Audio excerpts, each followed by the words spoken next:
I grew up doing a lot of hiking. My parents were very into camping and hiking. I love hiking. I didn't want a job where I was sitting. Most people are surprised to learn that tree marking even exists. A tree marker goes into the forest and marks trees for harvest. When I mark trees, the loggers can only cut the trees that are marked for them to cut. I have to know all of my tree species that are in the area where I'm working, and I need to know about tree diseases. And I have to know a lot about wildlife values and the importance of retaining those wildlife values. Bears actually, before they go into hibernation, they stock up on beech nuts because they have the highest amount of calories.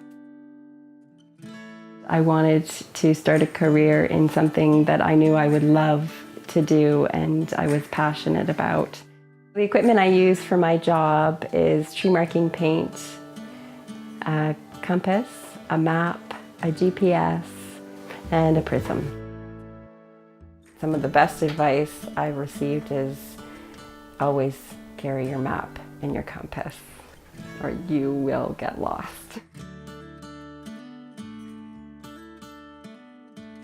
Being a forest educator involves teaching people about the importance of sustainable forest management.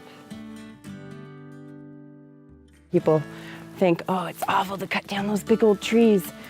It's awful to cut down all of those big old trees. Different trees need different amounts of sunlight in order to flourish, and some need to be harvested so that the others can regenerate. There's a number of very important steps. When I'm walking in the woods all day, I think about life. I look at the big picture and I think, what is this going to look like when it's all harvested and when it starts to grow up again? Being in the forest, I feel like I am a very small entity in that place, and that my decision making is going to affect the future of that forest. I really believe that forests are the way that we're going to be able to survive. It takes a forest to sustain life.